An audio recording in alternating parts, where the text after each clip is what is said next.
So that is a strawberry salsa recipe that I tried today, and it's really good. And this is cremini mushrooms with some almond butter. And James is going to have his salsa. You can see the strawberry salsa under there with the chips. Human Harvest got top of the stack. I also liked Old Joy quite a lot. The recipe for the strawberry salsa is from there. I'll show you in a minute. And this is the stack today. So, oh, it looks like James has some books that he will not have time to review. I don't know why he brought them out here, but know how many things you have to review. yep.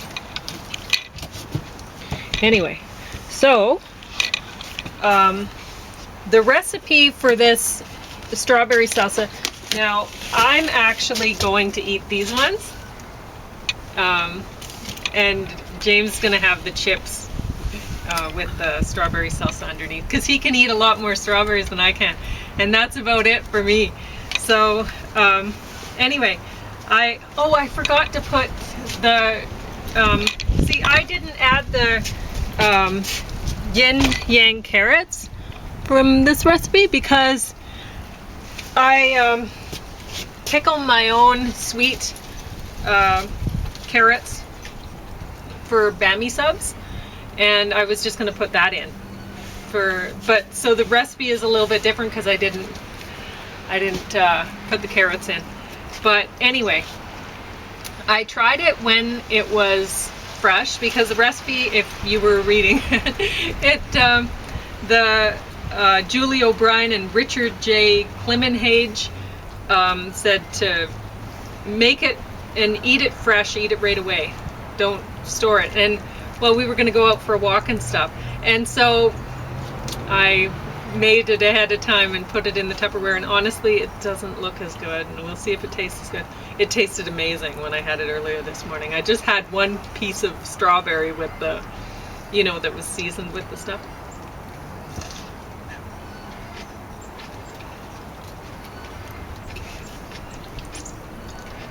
It's still good.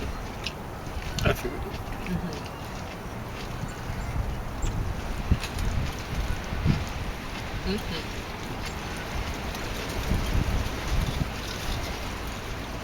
So I'd highly recommend everyone tries that recipe.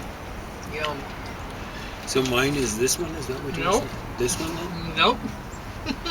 Well, you can have it if you want to. No, I'm just wondering. But you get the chip. Okay, and the chips were supposed to go. Oh, there it is. See, I didn't know where it was. Yeah, so I was just trying to. It didn't make any sense to me. No. So James will try I'm it, not but being you can greedy. try it on this if you want to. It's just I can't have the corn chips. I'm not going to eat them. I'm having trouble with the tooth right now. Oh, you're not going to eat that? Well, I can't. I'd love to. Sometimes. So is the sauce flavorful enough? Good. See, what I did is when I was cooking the spaghetti squash, like I take all the seeds out and stuff, and cut them in half. And when I was roasting it, baking it in the oven, so I put the two halves back together and wrap it in foil. And then, so that bakes until it's done.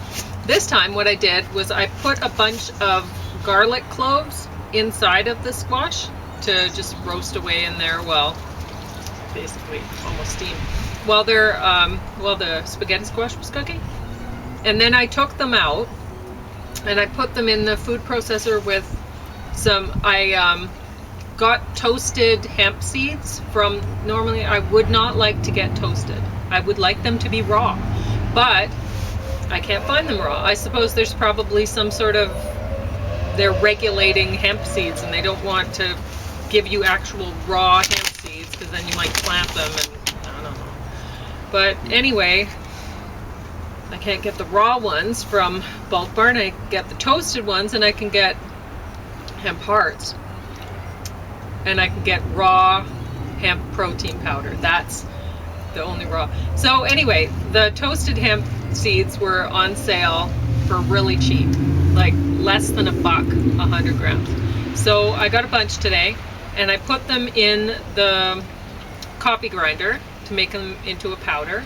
And then I put them in the food processor with the almond butter and the garlic and a little bit of water. That's it. That's my sauce. So, very high in protein and a bit of fat there too. But, yeah, pretty tasty. I thought about putting some miso in and stuff like that. How do you like your milkshake? What's that? It's a apple pie milkshake.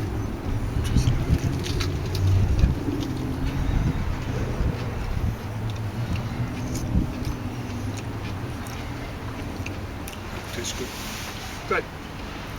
To make the apple pie milkshake, I put 3 large apples, 2 regular size kind of tangerines, and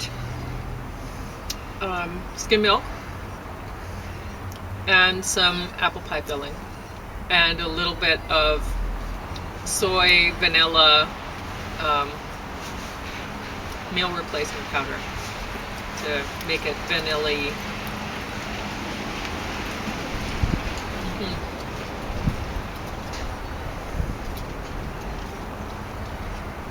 So I suppose I should get talking about the movie today. Well, got a lot of stuff to cover. And that's so good. Strawberry salsa. Who would have thought? Yeah. So I could show you my outfit for today. My tummy's a little bit bloaty. A little bit. I had too much clearly fiber, I think. But that's my outfit. It's just a sportswear, and you can see. Oh well, if I have my, maybe you can't see, but I still have a little bit of jiggly. I'm okay with it because I'm not very heavy right now.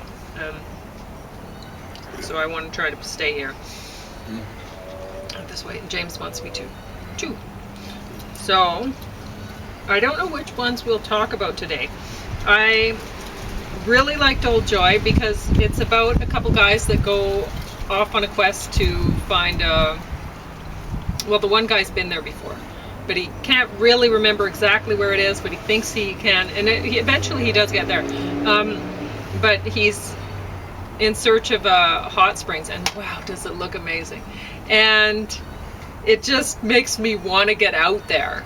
Get out to a hot springs, and because Canada, we have more hot springs here than anywhere. We're so lucky. But a lot of our hot springs are off in the middle of nowhere, and unless you know somebody who knows how to get there or whatever, good luck.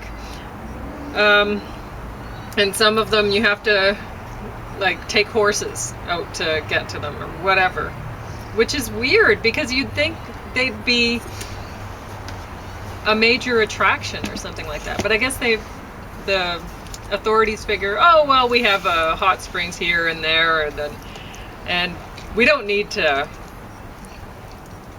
put roads out to all of them or whatever.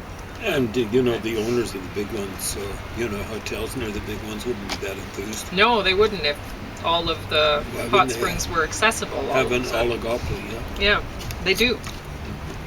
So, anyway, did you beautiful. hit the Fairmont hot springs when we went by? What about it? Did you hit them? I wanted to, but we were kind of on a hike and we had dogs and stuff. I didn't want to leave you. I know. So I did go to the other one when we went to Liard. I went there because I really, really, really wanted to, and I really, really, really want to go back. It's beautiful. It was weird because when we were there were bears spotted in the vicinity. Yeah, so I couldn't go to the Hanging Garden, which is unfortunate, but I'll get there someday. The Longest Hatred, I have a feeling that James is going to be talking about this all episode. So I may as well just let him do so. No, save it for tomorrow. Get through these. Well, if you think so, because I can save these for tomorrow, because James was talking my ear off this morning about... Believe me, that news I was talking about is going to be happening for many days to come. Okay, so he doesn't want to talk about it right now. Okay, so it's going to stay in the stack. Petrov's Flu. This is a Russian movie that I was actually, at the beginning, I thought it was going to be about, I thought it was a documentary. And when it wasn't, I was like, huh. And then after a while, I was like, oh, I'm actually enjoying this pretty well. Even though I didn't expect to. And the subtitles were sometimes hard to pick up. Yeah, but that's the way of subtitles. Sometimes Or it shouldn't be. it shouldn't be. There should but be a black strip on the bottom, white Yeah. print. Yeah, the white surrounded by black. And then you're good either way if you have white background or black or whatever. But anyway, so yeah, this was actually a pretty good show. What did you think about it, James? It was reasonably good. Yeah. Criminal Minds Beyond Borders, the first season. It has the guy from CSI New York in it, and I don't know. I guess they have the one Asian man is like a model type, and Yeah. the one woman is a model type, Yeah. and then the other two not so much. The guy from But- CSI is definitely not a model type. Yeah, but honestly, he would fit in this pretty well, but they haven't written his Dialogue. very well for this. It's unfortunate because when we were watching CSI New York, we didn't care for that show, No. but it wasn't because of him. No, We thought he talks actually like a seemed- cop, you know, yeah, fake gravelly. and he seems voice. like he'd be a military guy who's, you know, he's ex-military and then he becomes a police officer, which seems very believable. Yeah, so- so there were at least 3 guys on the police force of maybe 100 back when I was working at the cop shop who had served in the military. So that was at least 3. I could identify 3 of them. There may have been more. Yeah. So, I don't know. I should point out, incidentally, that they were some of the nicest guys on the force, all 3 of them. But go ahead. Okay. Sorry about it. Well, with Criminal Mind Beyond Borders, I should have liked it more because they pop around the globe, right? So you're getting to see some beautiful scenery from this place, from that, whatever.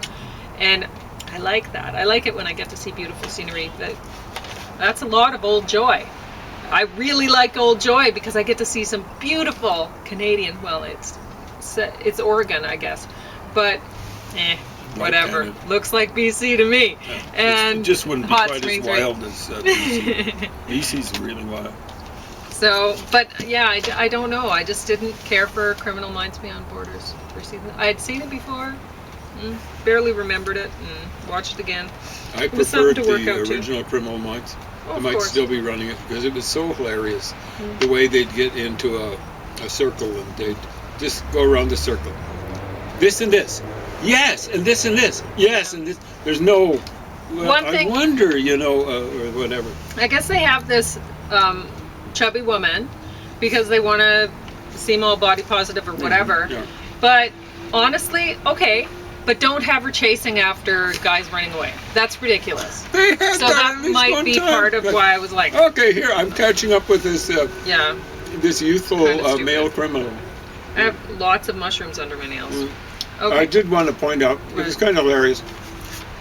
I took it away. What do you want to point out? Well, the Oriental guy was cast against type because he's kind of like physical, all this sort of stuff. Guns. Yeah, yeah. And then the black guy on there, he's about as wimpy as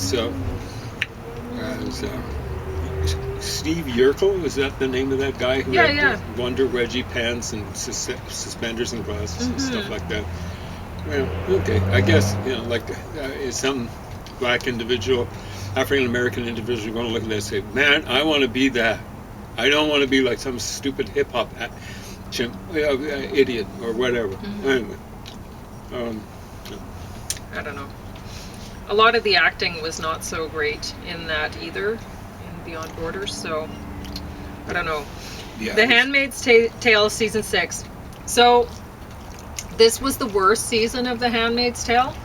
It looks like they're wrapping it up. Yeah. It says multiple primetime Emmy Award winning series. So there you go, James. A lot of people watch this. James was like, who watches this stuff? And honestly, this is the one series that I hate watching with James. He does not like watching it.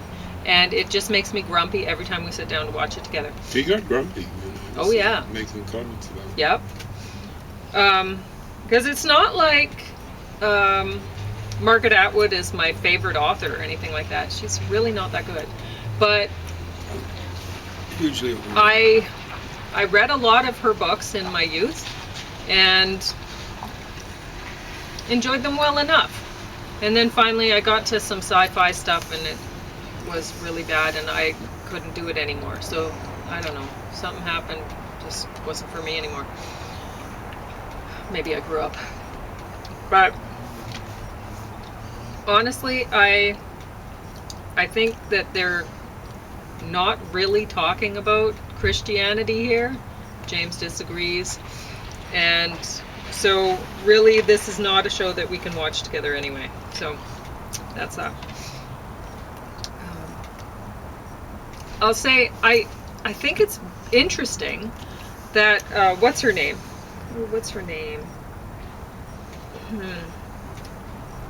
I can't remember her name right now. The woman who she stars in this and she directs it. Oh, slipped my mind. I don't know what it is. So anyway, I think she's an Australian woman, but not in this. Her character isn't. Anyway, she I really don't know why she decided to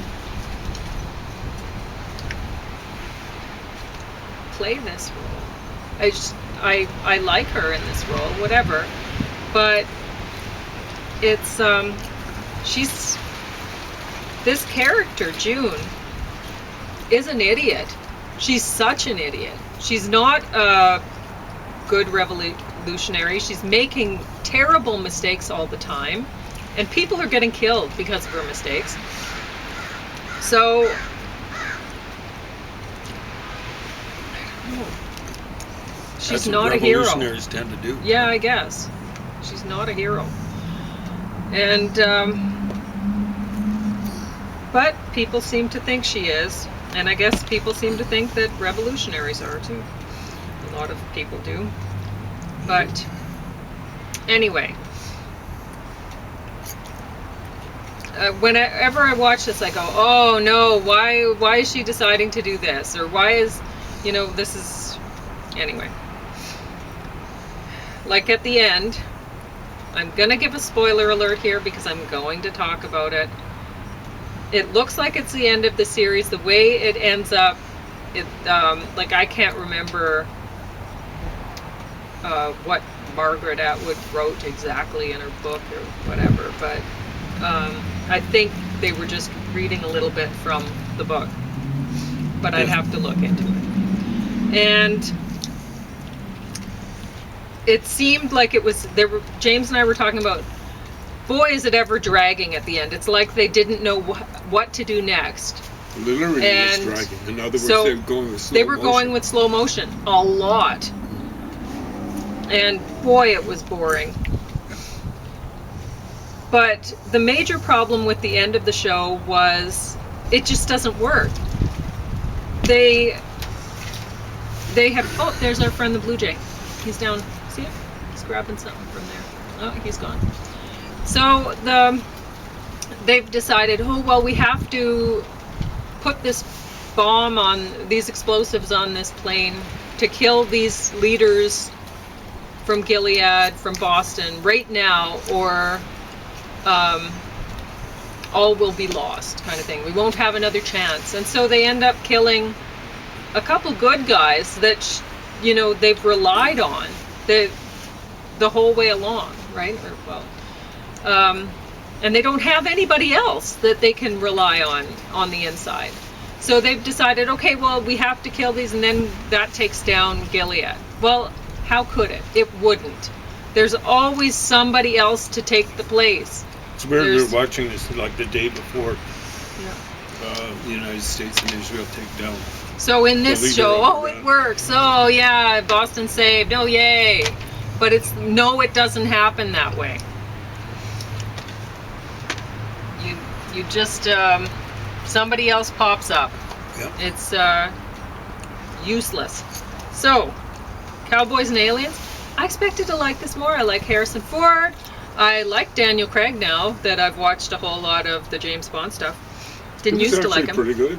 But, Yeah, sure he so was. was Harrison And so Ford. was Harrison Ford. Yeah, but And there were some other good actors in here too. well, there was one good-looking one. What? Oh yeah, her. What's her name again? Olivia Wilde. Yeah, she was in this. And what's his face was in here? Paul Dano. I like him too. He did a good job, but he didn't have much after the beginning. Yeah. But didn't like the movie. It was quite stupid. So, I guess we're down to these two. Which are you going to talk about? Human Harvest. Okay, you talk about Human What? Harvest then. There you go. And I'll let you know how much time you have to talk about it. 8 minutes. If the battery doesn't run out. So go ahead. So this is one thing funded by my tax dollars. It looks like Canada, Canadian Media Fund. That I don't mind having funded. Put out 2014 to 12 years or so ago. When reports, now I'm going to read this. It's not that big. Give you I'm having a little bit of trouble with my back right now, so I won't be articulating very well. When reports first emerged from China in 2006, that state-run hospitals were killing prisoners of conscience to sell their organs seemed too horrible to believe, but as researchers around the world, including human rights lawyer David Matas and former Canadian Member of Parliament David Kilgour, began to uncover the mystery, an evil of unthinkable proportions was revealed. The story of how these two Nobel Peace Prize nominees pieced together the evidence and continue to fight against this industrial-scale crime against humanity is a riveting tale of both personal triumphs and unimaginable horror. So all you left-wingers are out there demonstrating against the United States right now, going against this horrible dictatorship in Iran. It's been around for, 40 plus years. I haven't heard about you demonstrating against this sort of stuff, and this is happening to people of color, by people of less color. So Uyghurs, for example. Yeah. And then people of a different belief system, from the commies in power in China. The Falun Gong, I haven't heard a bad thing about them. I don't know. Maybe they're, the way the Chinese are portraying them is they're the People's Republic of China, the Monsters Republic of China. The Falun Gong are kind of like, they're not human beings. They're worse than the Moonies or something like that. I don't know. But Christians are being subjected to this too. Okay. So when they're harvesting their organs, it's not as though, okay, you got 2 kidneys, we're taking 1. Yeah. And the people are being killed. So it's this stuff is like on the order of the Nazis, and I understand they're being tortured, according to these accounts, before they get killed. Okay?